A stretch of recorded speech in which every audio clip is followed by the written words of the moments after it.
I've got a couple quick notes on the NBA bubble.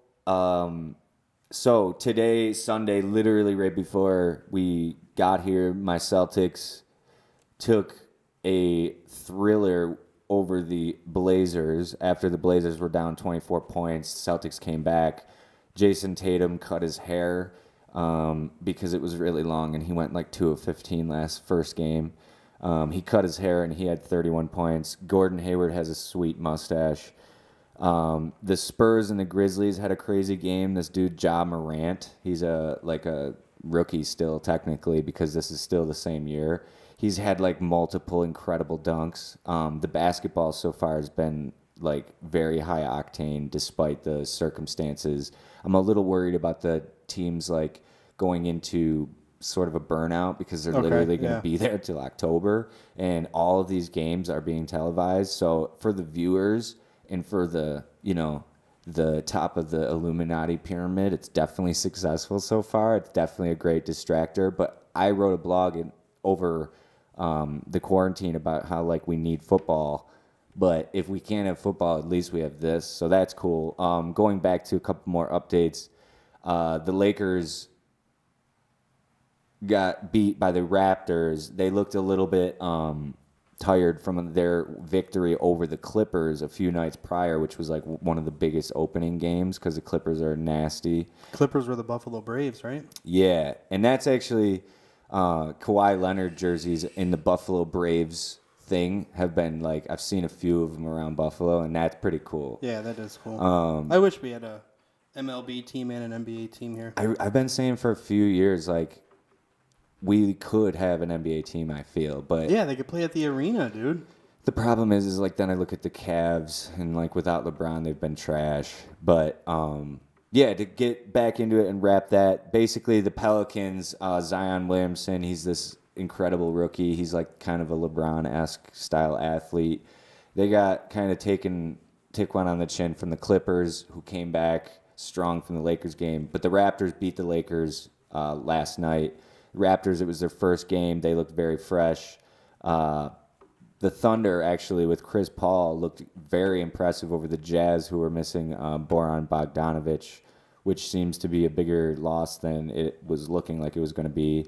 But Chris Paul is an incredible floor leader. He's only like a 6-foot point guard, and he's been around forever. And a lot of people like can't stand him because he's outspoken and he talks a lot on the floor. But they said like in the first game that he was so vocal that the other team like was almost like needed to talk more because of how much he was communicating on the floor. He's like a coach on the floor, but he's got a lot of young talent. And it's like in this NBA bubble, you never know because once they finish these first 8 seeding games, they're going right into playoffs.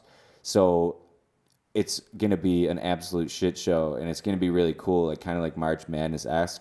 They're still doing series, but that's like an example of Chris Paul as a guy who might even take that young athletic team to the finals. You never Yeah. know because it's they're calling it like a whole new game. That's what the NBA's kind of pitch is because they're all in the same place. They're coming in on the buses. They're staying like right around the corner from each other. It's kind of cool because they're like old guys, but they get to live this life. It certainly sounds like it could suck too. Like Lou Williams, the dude that got in trouble for going to the strip club and getting the chicken wings. Like he has to sit in his room for 10 days. How was there? He's I still don't grounded, understand how dude. there was a strip club open.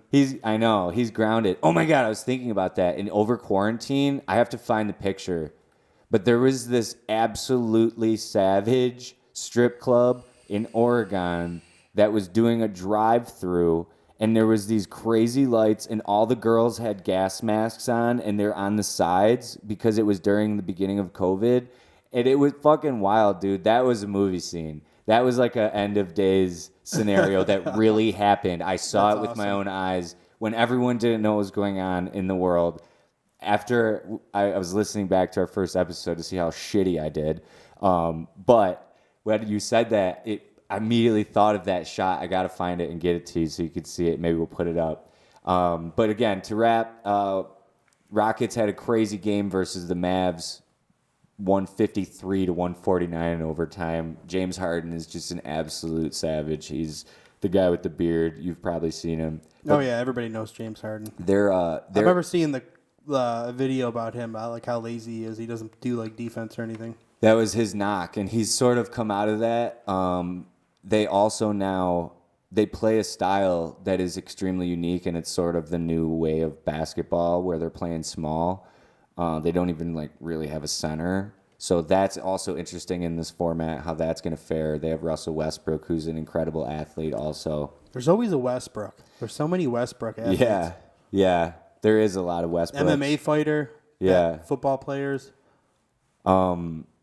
But that's pretty much the Rockets and the Bucks are actually on tonight. That'll be crazy. Giannis Antetokounmpo is just taking over. He's so big and strong. I don't know if you've seen him play, but yeah, I have. That's just a little kind of breakdown on the NBA bubble from my angle to kind of just keep it updated. And it's interesting to see where it's going to go. I'm a little concerned about burnout. I feel for the players, but I hope that they're having a good time. And again, going back to our original thing, if by any chance any athletes are out there and would want to maybe hop on the pod with us, we're more than willing to have you on if you think that we're worth it.